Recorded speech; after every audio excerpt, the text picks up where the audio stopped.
Over the years, Mr. Wright, the American press and sections of your own profession have not always treated you kindly. I just wonder if you have any comment about this. Well, I don't see any reason why they should have treated me kindly.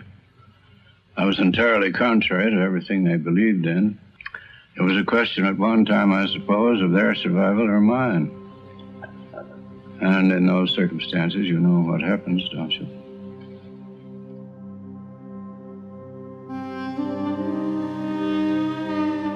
The great Frank Lloyd Wright, the man who built America, the household name, the architect everybody wanted for their home.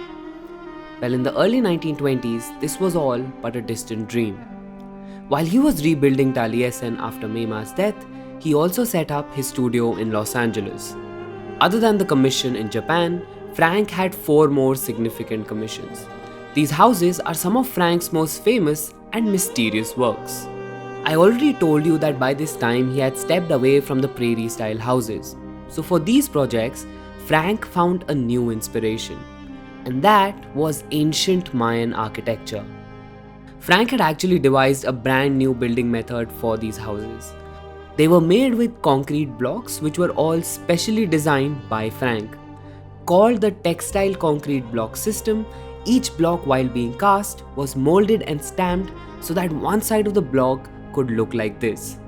And when these blocks were placed together, they gave the house this grand Mayan feel. But there was a problem. This technique proved to be difficult to build with.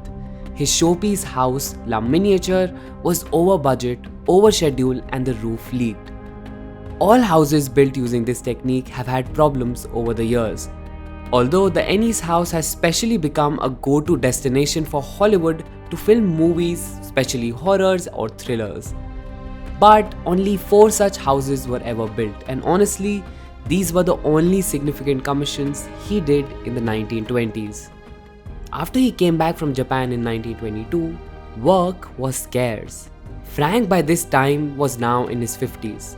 With no actual building work, people started calling him a has-been, an architect past his prime. And as you might remember, this was also the time of the rise of Corbusier and Mies van der Rohe. The world seemed to have moved on from Frank Lloyd Wright. In 1932, the International Style Show was organized, and it is said that Philip Johnson was one of the organizers. And he was asked if Frank should be in this show. And Philip replied, "I thought he died." Frank was a man of the past. But honestly, his lack of work at the time was not just because he was fading away as an architect. The Great Depression of 1928 had brought the American economy to a standstill. Very few commissions were being given out at the time. Sadly, no significant one came Frank's way. And honestly, his personal life being so public made matters worse. Frank, as you know, was married to Miriam in 1923 and immediately knew it was a mistake. The relationship was over in Frank's eyes. In 1925, he met another young woman, one who was 30 years younger than him, and her name was Olgiwana Lazovic. She was a dancer from Montenegro. That very year, Olgiwana became pregnant. Miriam had of course left Taliesin by this point, and Olgiwana had moved in. There is so much more to this story, from court cases to being arrested to even the Taliesin being burned down once again. And this time it was an accident. But I think we've discussed a bit too much of drama already. The short ending of this story is that Frank and Miriam eventually divorced, and Olgiwana and him finally got married. And this was the marriage for Frank that lasted. The one major positive to come out of the 1920s was that he finally found someone who loved him exactly how he wanted, who challenged him, understood him, and would later in his life be a driving force behind much of his work. He had finally found the woman he was truly happy with. But even though he finally stabilized in his personal life, it almost seemed as if his professional life was over. People had forgotten Frank Lloyd Wright.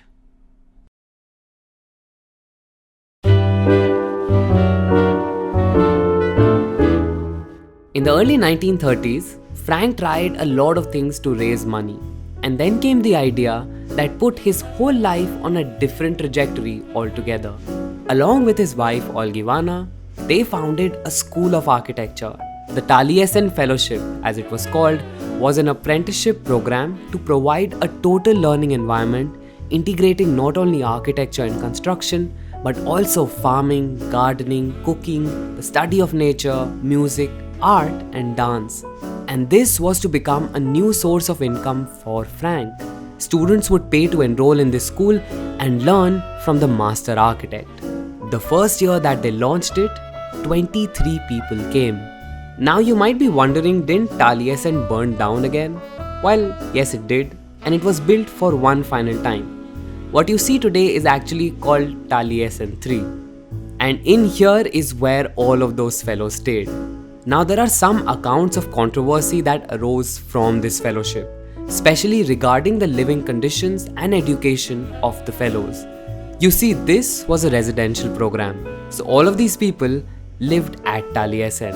It was from the beginning to be a community, everybody participating in and contributing to all the activities required of daily living. The basic philosophy was learning by doing, and this was the foundation of everything. At the time, Frank did not have any significant work, so there was actually very little studio work. The primary task of the first year were to get the buildings ready for use as accommodation and workspaces. Yup, the students actually built their own studios and the spaces they would live in. But in addition to this construction work, they also helped farm the land to produce fruits and vegetables and raise chickens, pigs and cows. I know what you're thinking, and this was something a lot of people criticized this school for. The fellows who had all paid to be there were being used as laborers in various projects. At least that is what some accounts said. It is also said that Frank was reputedly a difficult person to work with. But there were others who were imbibing everything they could by working near and under Frank Lloyd Wright.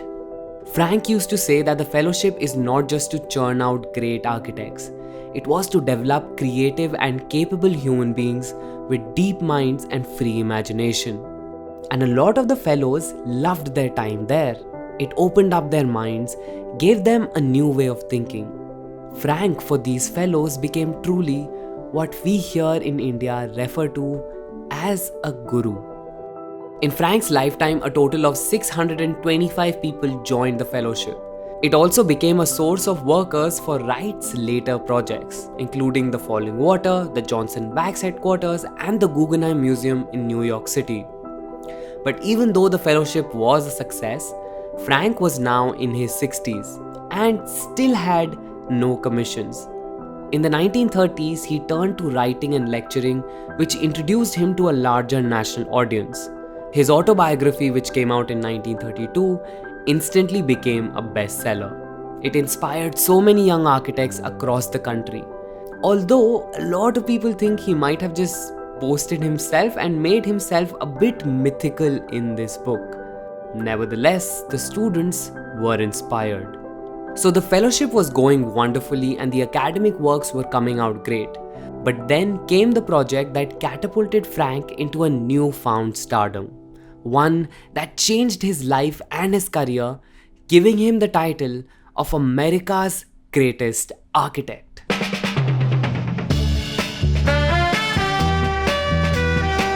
Mr. Edgar J. Kaufman was the owner of the Pittsburgh department store, and his son was an apprentice studying at the Taliesin Fellowship.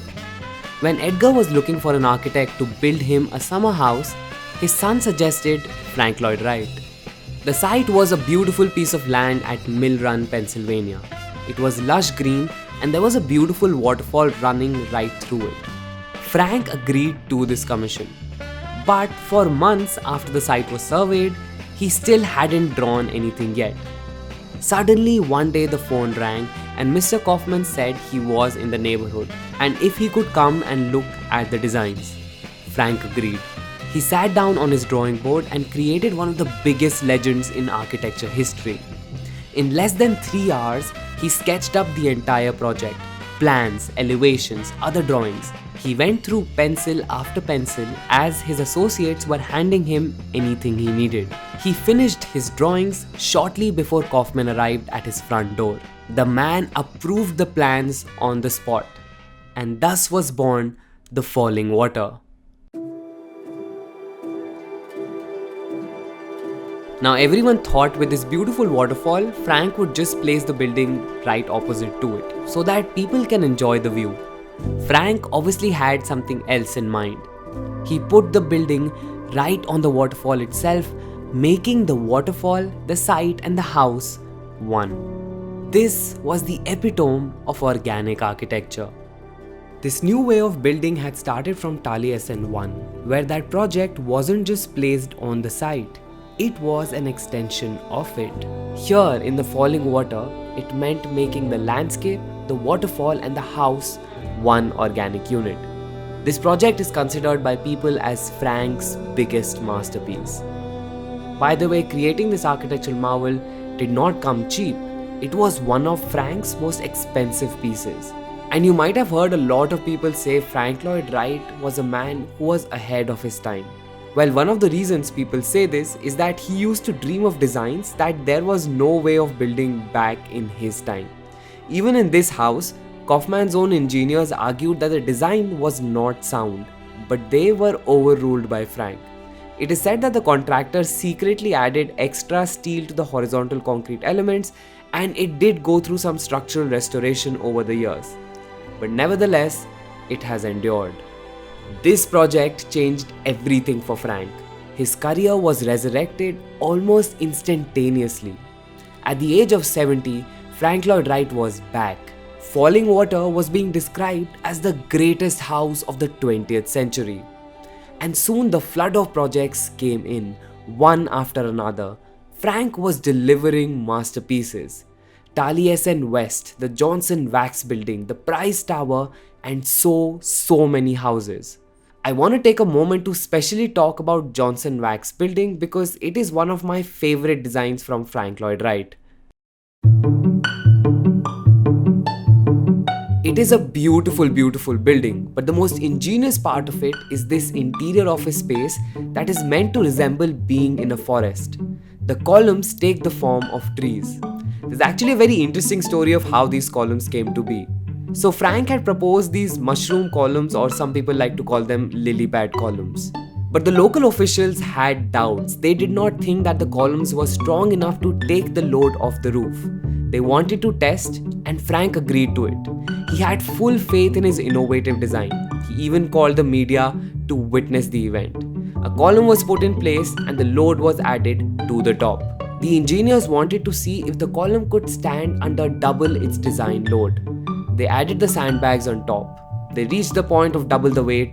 The column kept standing. The officials were happy. They could see that the column works. But Frank kept it going. He ordered people to add more weight and more and more. The column stood even when 10 times the required load was added. And finally, after that, it gave way. Frank, in that one act, had proved his genius. The design was approved on the spot.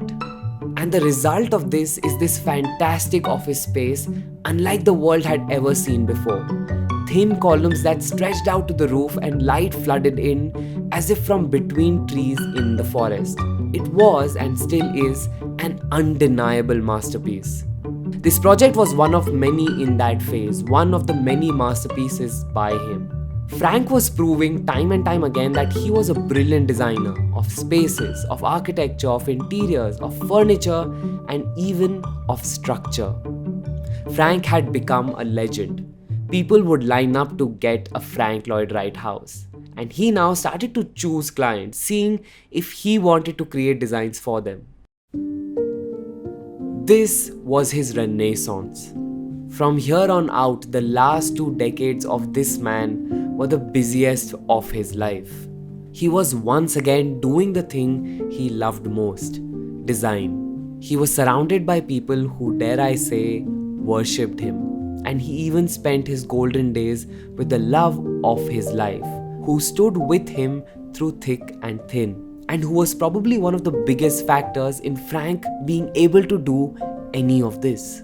He was happy, and in this happiness, as it does for everyone, his final day came. On April 9, 1959, at the age of 91, Frank Lloyd Wright took his final breath.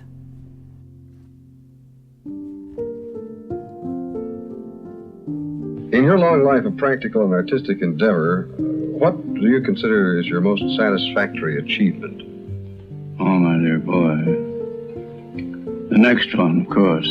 The next building I built. Well, go on from there. What is that? I don't know. I'm not sure. But whatever it is, that will be it.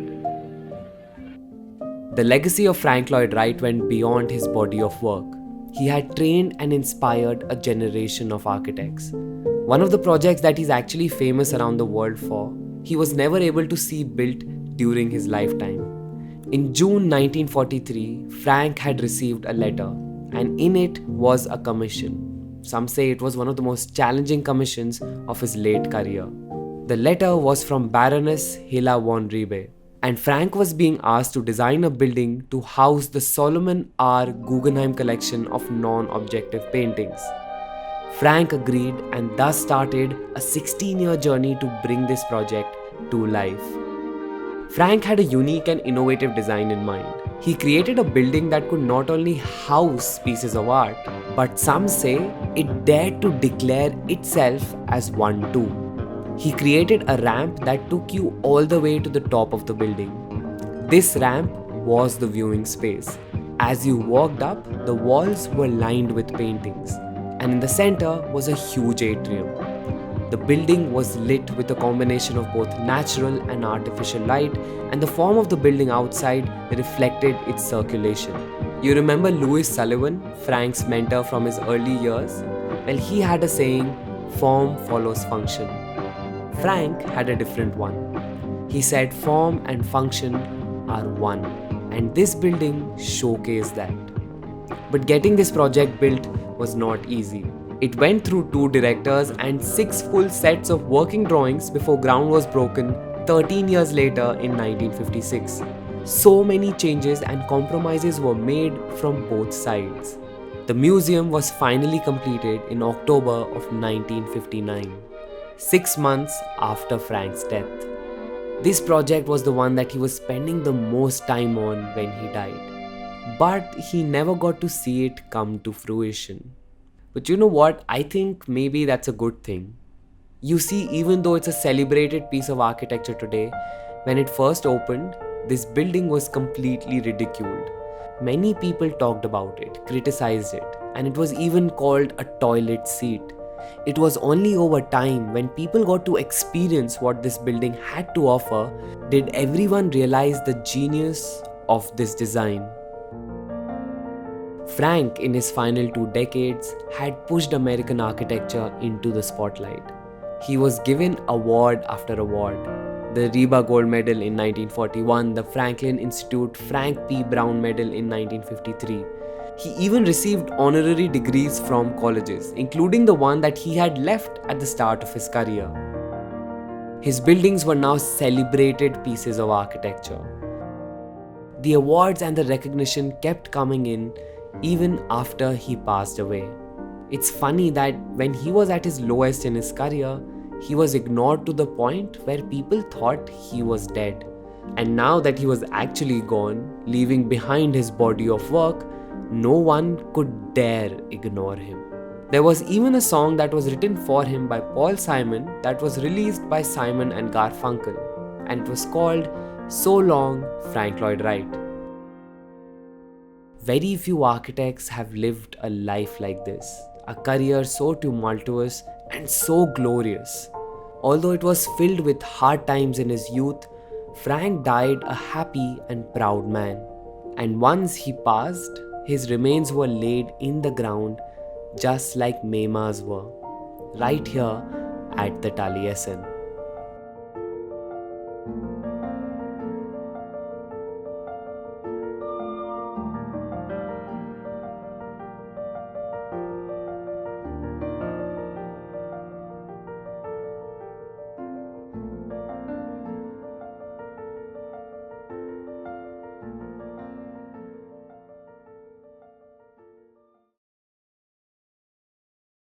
Hey guys, that was my documentary on Frank Lloyd Wright. I hope you liked it because I really enjoyed making it. I don't know about you guys, but when I reach the end of my documentaries, it's almost that I have goosebumps, I have tears in my eyes, but it's also as if I am letting go of something that I've sat with for quite a long time.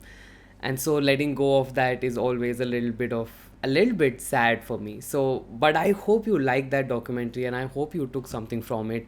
Let me know your thoughts about all of it in the comments below. Now here on BlessedArch, I make loads of documentaries. I interview architects around the world. I create a lot of content on architecture and design. So if you like it, please do subscribe. Every subscriber counts, so it would really help me go a long way. Also, speaking about helping me go a long way, a lot of people think YouTubers make a lot of money from YouTube ads. It's actually not true. YouTube ads pay us very, very little. So to continue to make the documentaries that I make, I have to look for brand sponsorships or I have to look for other ways of earning money. If you like the documentary that I make and you want to support me making more such documentaries, you can actually go to the super thanks feature on this video and you can help support by donating a little bit of amount so that I can keep creating these documentaries without trying to rely on YouTube ads. But yeah, that was it. Please do share comments down below. When you comment also, it increases the reach of a video. It lets the algorithm know that you actually like it. So do comment, do give it that thumbs up, do subscribe to this channel. And also let me know what other documentaries would you like to see. All of that in the comments below. I will see you guys soon with more such content. Until then, bye bye.